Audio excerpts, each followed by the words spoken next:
The pran pratishtha of Shri RamLalla in Ayodhya not only heralded the return of Shri Ram after 500 years, but also sparked an intense political war, with the Congress labeling it an out-and-out political event. While much has been spoken about the opposition party's refusal to attend the consecration ceremony, claiming that the BJP is opening an incomplete temple to score political brownie points. Today, I'm going to be talking about the religious and cultural significance of Ram Janmabhoomi as an economic asset for Uttar Pradesh and India.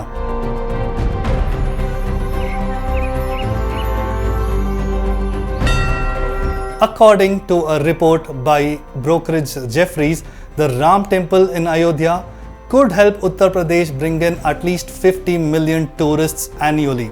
This figure is much higher than the footfall at religious tourism hotspots of India like the Golden Temple and Lord Balaji Temple in Tirupati. Why is this significant, you may ask? Well, just to put this into perspective, the Ram Mandir is set to drive a footfall that would be higher than the combined value that we see in the Vatican and Mecca in a year. Wow!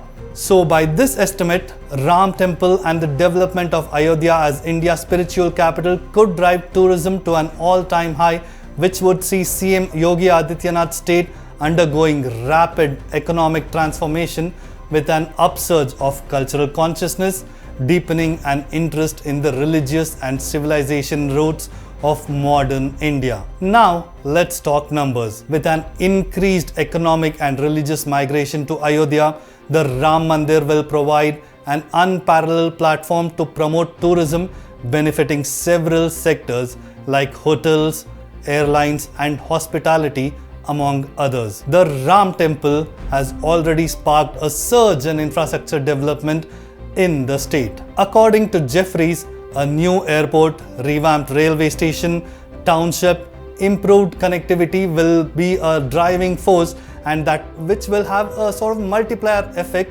with new hotels and other economic activities, resulting in a $10 billion makeover. The massive Ram Mandir site, which is spread over nearly 70 acres, will be equipped to host 1 million devotees together. The first phase of Ayodhya Airport is operational at a cost of $175 million and can handle 1 million passengers, which will be upgraded to an international terminal that can handle 6 million passengers. The railway station in Ayodhya has been upgraded to double the passenger capacity to 60,000 per day. Religious travel remains the biggest form of tourism according to Jefferies, but the tourism to GDP ratio in India is at just 6.8% of the GDP. This figure puts India much below the developed and emerging economies across the world.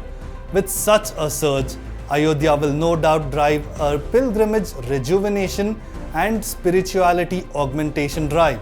Now, let's put this in context with other temples that have been driving faith-based tourism in India. With a daily footfall of 50,000 people, Lord Venkateswara's abode in Tirumala has an annual income of 1,400 crore rupees. The cave shrine of Vaishno Devi has been visited by more than 93.5 lakh pilgrims in the last year alone. Considered the richest temple in the world with assets of over 120,000 crore rupees, the Padmanabhaswamy temple located in Thiruvananthapuram attracts over 10 to 15 lakh pilgrims annually. These are among just a few examples among a myriad of spiritual destinations fueling the Indian religious tourism industry, and is evident by the figures. None come anywhere close to the number of pilgrims that the Ram Mandir will attract. The valor of Shri Ram and the appeal of Ram Rajya seems to have turned the wheel of time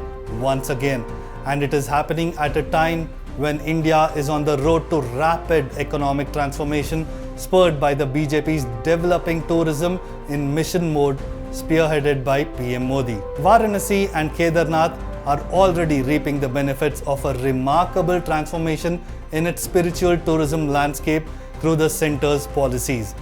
Destinations like Varanasi, Mathura and Ayodhya receive more tourists than destinations like Goa today.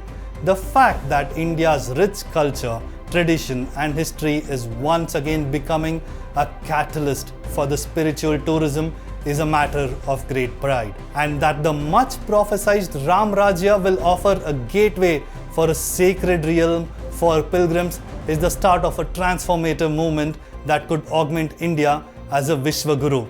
So will we see the rise of a new modern republic in consonance with the ancient civilization of Bharat? Let us know in the comments below. This is Gautam Shankar for India Today, SoSouth.